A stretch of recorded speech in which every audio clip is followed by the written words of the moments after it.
Hali tumefika, there is no way out. Ni lazima kuwe na control demolition. Ili jumba lazima litaangushwa na jeshi. Na amri ambayo kwamba iliyoko ni kwa sababu ya wakazi wenyewe.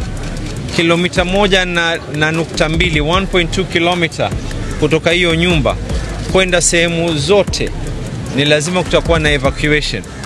Kesho kuanzia saa 12 asubuhi mtu yoyote asikae katika nyumba yake, asiende katika msikiti ulioko karibu na sehemu hiyo, asiende katika skuli ambayo kwamba iko karibu na sehemu hiyo. Bana, inakuwa vipi mwanahabari 254, hujambo na karibu kwenye makala hizi. Na hapo mwanzoni ni kuelezea kuwa kazi yako itakuwa ni kumeza, sisi tutakuwa tunakufanyia mnyengenyo wa habari ambazo tunazipokea katika habari 254 na vile vile Bonga TV Media na vile vile Simulizi KE.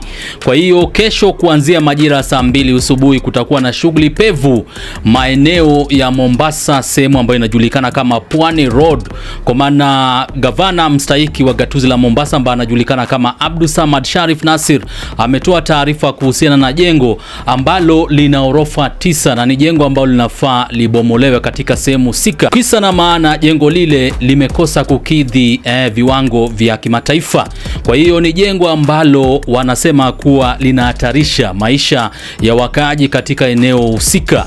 Na juzi pia kulikuwa na kisa fulani maeneo ya Kisii ambapo jengo liliporomoka na kupelekea maafa na vile vile majeruhi.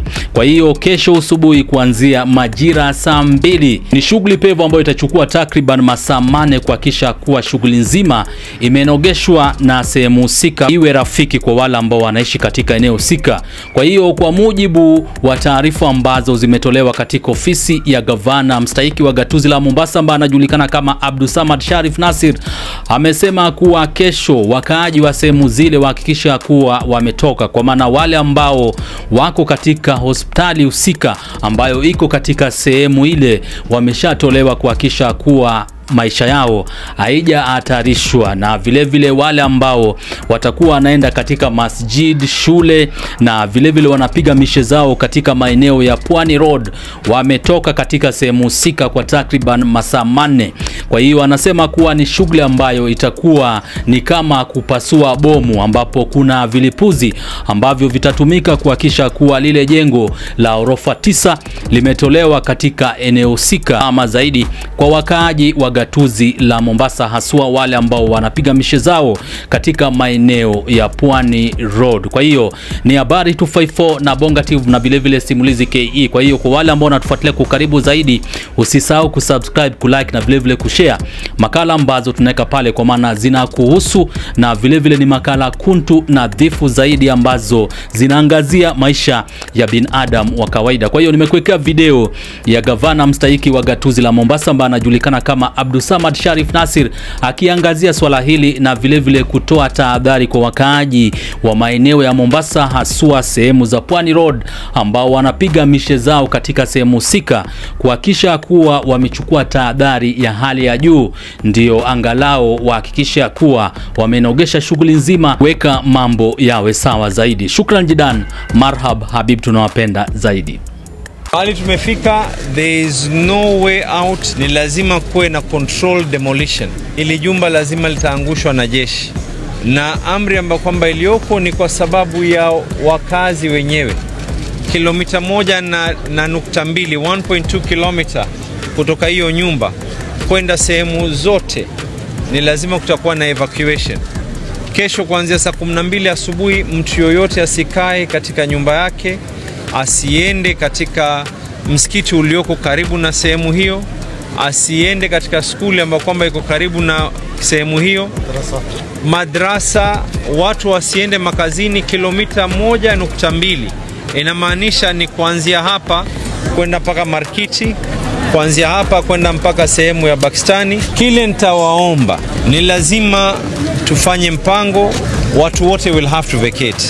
Hii haitodhuru nyumba yako, lakini ule mtikiso ambao kwamba utakao kuweko utasababisha athari ya masikio yako. Kila ukiwa karibu, wale wanaofanya kazi hii wanavaa vitu ambao kwamba vinawastiri na sio pamba ukasema kwa unaenda kujieka. Lile vumbi litakalotoka, haswa mtu mwenye mtoto, mtu mzima, litaanza kudhuru mapafu yenu. Kuna uwezekano, hii ni bomu, jumba hata likianguka kuna uwezekano chuma mawe kuweza kuruka. Ikiruka kuna uwezekano wa kuweza kukupiga wewe, kwa sababu ulikuwa pahali ambapo kwamba inafika. Hatutaki kupata athari zaidi. So 1.2 kilometers, the chiefs, wazee wa mitaa, community health promoters wataanza kuzunguka door to door na kuambia watu wote ya kwa kuanzia saa 12 we want no one in the houses. Tafadhalini na warai na nawasihi watu wa Mombasa, hii ni kwa sababu yenu nyinyi, ili musiweze kuumia. Tunawasihi tena, kilomita 1.2 inamaanisha ni kutoka hapa mpaka sehemu ya Markiti. Huu mtaa wote ambao kwamba walioko hapa, watijara, mtaa wote kwenda chini, mtaa huu wa Floringi, Bondeni, hata Coast General tumetoa wagonjwa. Ukitaka kujua umuhimu wa hii, Coast General Hospital tumetoa wagonjwa. ICU. Wale wagonjwa walolazwa katika ICU pia leo wanatolewa, wanapelekwa katika ICUs nyingine. Musianze ukaidi. Ikiwa tunatoa watu mpaka wako ICU kutoka kwa vitanda vao, wewe ni nani ambaye kwamba una afya yako usitoke? Don't run towards the blast. Tatizo jingine ni watu wetu wataanza kukimbia pali kuna sauti, ndo tunajipeleka. Please do not do that. Tomorrow, this whole area, there'll be no school, there'll be no madrasa. Swala panapo majaliwa, swala itakaoswaliwa iwe ni swala ya alasiri. Na hii ni kwa sababu ya watu wetu, usalama wao.